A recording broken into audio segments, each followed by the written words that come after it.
Greetings to all my 10th grade children. Today we are going to deal with the 4th class in the first unit, Outbreak of World War and its Aftermath. I welcome you all to this e-learning platform. Today we are going to deal with the topics, the Armistice and the Treaty of Versailles. That section, and under that section you can see all the topics here, subtopics. Germany surrendered in November 1918. This is a very important point, an important topic in the lesson. And Germany surrendered in November 1918, Armistice 11 November 1918. So there was a treaty in 11 November 1918 and Germany has to give up all her powers and all her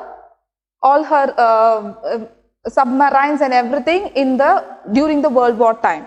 The first topic is Peace Conference in Paris, provisions of the treaty, criticism of the peace settlement, fallout of the First World War, impact on India. Let's see how Germany has been affected in this peace settlement. Peace Conference in Paris. You can see this conference has been set up in order to take over the central powers. You all know already in the previous slides, in the previous classes, we learned that central powers were Germany, Britain and France and Austria, and they were really were in a leading position in the World War time. And Germany was not ever tried to give up his powers for the Allies. He was going against Allies, and in this part of the lesson, we are going to see how Germany has to surrender his power, naval power and his authority over as a central power in the World War time. And because in this Paris Peace Conference, they were threatening, they were giving a difficult time to Germany to take a decision that if he is not going to give up his authority, he would have to undergo a renewed war in the World War time. So that was a great difficult situation for the Germany, and Germany has to give up his power. So this is the peace conference. Let's see who were the leading people in the peace conference. It was Woodrow Wilson from USA, Lloyd George, Prime Minister of England, Clemenceau, Prime Minister of France. They were in the treaty, and in this treaty what they were doing is they were asking Germany to sign to give up all his naval power and other military powers. So let's go to the next slide. In the next slide, you can see the provisions of the treaty, what were the agreements or what were the decisions taken in the treaty. You can see Germany was guilty of starting the war, pay reparation for the losses, 6,600 million pounds.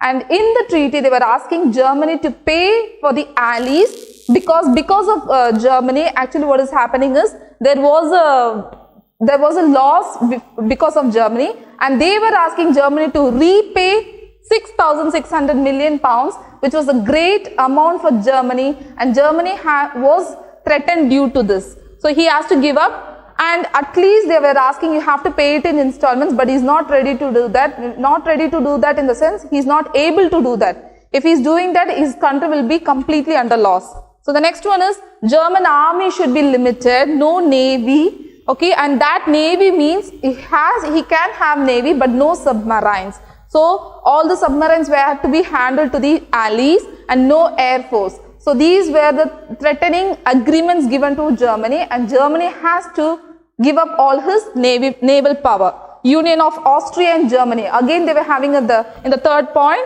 that Germany should not go with the Austria to create a power. So what he is doing is he has to forbidden Austria. So Austria got its independence at this time period. So this is the third point in the treaty.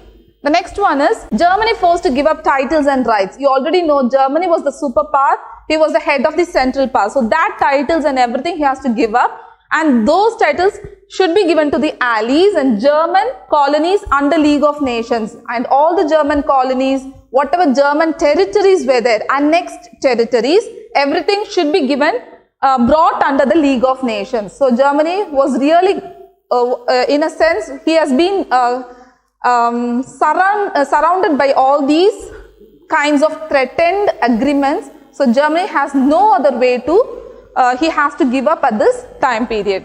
Germany forced to revoke, that is, two treaties are being taken here. Treaty of Brest-Litovsk with Russia and Bucharest with Bulgaria. So here Germany again have to do some reparations. He has to give up all the whatever losses he has done through his war in the initial periods. They have to be repaid at this treaty. So again Germany having a great threat in this two treaties again. The next thing is Alsace-Lorraine. This was a great power to the Germany. Germany was having a great territorial power through Alsace-Lorraine, and he was gaining strength through that. But now in the agreement, in the treaty, what they are asking is they have to return that Alsace-Lorraine to France back. So that was again really a disadvantage to the Germany. And Russian territories, what are the Russian territories are? Finland, Estonia, Latvia, Lithuania have to be given independence because they were under the control of Germany. So they were asked to be given independence.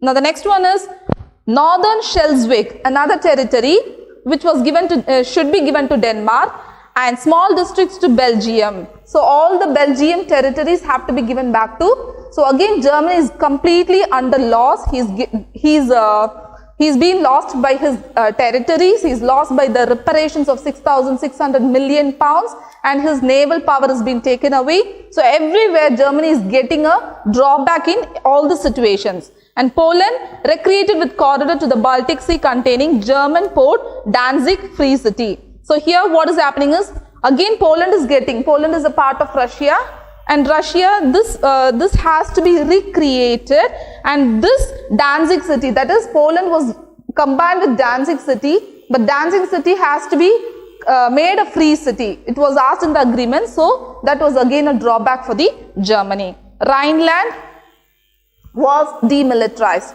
Its military power was taken by the Germany, but all the military power should be given back to Rhineland was asked in the agreement. So Germany was utterly under full drawback and disadvantages. So Germany was not able to enjoy the power as a central power in the World War. The next one, you can see a small thing about President Wilson. President Wilson laid down his 14 points which were to be followed by the Allies. Actually, President Wilson was giving for the Allies 14 points. The most important one he highlighted was the need for a general association of nations for the purpose of affording mutual guarantees of political independence and territorial integrity to great and small states alike. Here President Wilson was having a equality with all the countries, even if it's a great power, even if it's a small power, greater state or smaller state, everyone have to have their own integrity and own political independence. No one should be a slave or under control of another country. That was written and brought down by President Wilson here. So it was here, one of his interesting points was an opportunity to Russia for the independent determination of her own political development and national policy and assistance also of every kind that she may need or desire.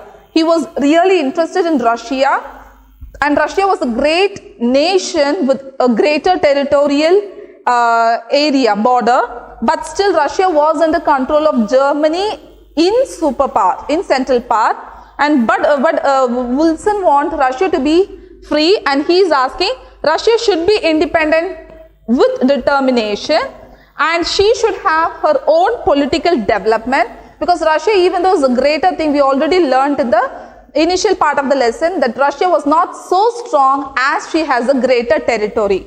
So this here, he is saying she should have a political development and national policy and assistance. That is, she should be empowered in every way. She should, whatever she desires, she should have. That is, if she want to have a good military, she should gain that, she should strengthen that military power. Like that, President Wilson has said, in overall, the first part, he is saying all the nations should be independent, and the second part, he is showing his great interest towards the Russia. In the next slide, we are going to see that criticism of the peace settlement. What are the critics? What are the views about the critics who went through the peace settlement? The first thing is peace settlement based on principle. That is, through this peace settlement only, Germany was completely brought under disadvantagement and all sort of drawbacks and failure. So, to the victor belongs the spoils, and the allies are the victors. Actually, allies were less powerful when we compare with them to the Central Powers. But here, through this settlement, what is happening is they were calculating all the losses created by the Germany, and they were asking Germany to repay all the losses. So what is happening? Finally, Germany becomes, even though he was a victor, he was powerful, he belongs to the spoils, because of his victory, he was spoiling others. He was not actually doing something great. So he becomes the spoils, and allies, who were the opposite parties, they were called to be as the victors. So that is the first criticism given by the peace settlement. Then the next one is self-determination. One of the 14 points of Woodrow Wilson, we saw that 14 points, and in that applied to all the people except German. So that's what he's saying. He was not considering German at all. Completely he was shooting, and he was attacking Germany and all things related to Germany. So he was completely attacking Germany, and he was helping all the other countries at this juncture. The next one is 6,600 million pounds were beyond Germany's capacity to repay it. So Germany was not able to do it even as installments also, because in other thing we saw that the naval routes were cut and the women and the children were really affected. So Germany was having another attack over the Britain and the France. So here now what we can see is 6,600 million pounds was not, so Germany was undergoing some losses in his country borders. So this situation was really a difficult one for Germany. The next one is Germany completely weakened in certain areas. We can see what are the areas. Politically he is weakened, economically he is weakened, and bordered by weak states. Already I said Alsace and Lorraine was a great strength for Germany, but here when all the colonies were asked to be given up or should be returned back to their own nations, Germany started getting weakened by the weaker nations, because remaining is whatever he has is all the small little states. It is not so powerful, which is not able to be ready to wage a war against any other countries. So Germany was completely utterly into a destruction. The next one is Wilson.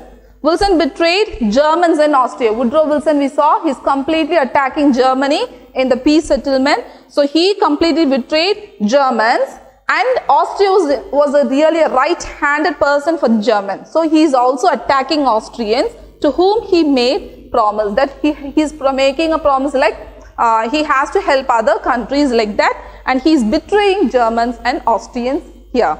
The next one is Italy, disappointed at peace settlement. Italy was completely disappointed because of the peace settlement, because he was not able to be part of the Central Powers. He was thinking he can annex some more areas with the help of Germany, but now he is not able to do. He is completely disappointed. Then Europe, population mixed. Now this one is Europe. You know, in Europe, Russia is a bigger territorial country or nation. So Europe contains Britain, all the other nations in the European area, and those areas population were completely mixed. The languages are mixed, their faith, their belief, their nation, nationality, everything were completely mixed. So they were not able to determine proper political borders. For example, if you take in India, if you take Tamil Nadu means people who speak Tamil, major language is Tamil. So when we know the people who belongs to, who speaks Tamil, we can have a political border like Tamil Nadu, Kerala, and separately like that. But here they are not able to have a clear national frontiers, that is national borders here in Russia. That was really a great difficulty because of the colonies, because of the trade, because of the annexation. So all the things were mixed up, and Europe was not able to be having a good or proper national frontiers during this World War time. The next slide. Fallout of First World War. How the First World War came into almost to an end, with few central powers having a few disadvantages. Let's see. The First World War affected more population. In First World War, we learned that not only through war, even certain diseases like influenza affected people, and so because of this, proper nutrition, proper food, proper ammunition, proper each and everything were not being provided correctly to certain areas. So large number of people were died or affected in this time period. Nearly 8 million died in 4 years. In 4-year time period, 8 million died, and some among that million, few were affected by influenza in the year 1918. So that was a great loss. It was really something we cannot calculate, or we cannot accept it. Such a great difficulty in the World War period. Then rise and consolidation of Soviet Union. At this time, Soviet Union is coming up. Soviet Union in the Russia was coming up. So that was a great another fault, because Russia has to be parted from German. So again, Russia is having another separate political power, as said by Wilson. So he started concentrating in that, and here Soviet Union rose up. So that became First World War, came to a fallout situation here. The next one, America entered war as debtor country. America was actually first, he was a very financially weak at the initial stages of the World War. But what is happening is, he entered the war as a debtor country. He was borrowing some money, like he was borrowing some ammunition, he was borrowing some help from the other central powers. But later what is happening is, as he was going through the World War, he became a money lender to the world. Such a great power he was gaining in that World War season.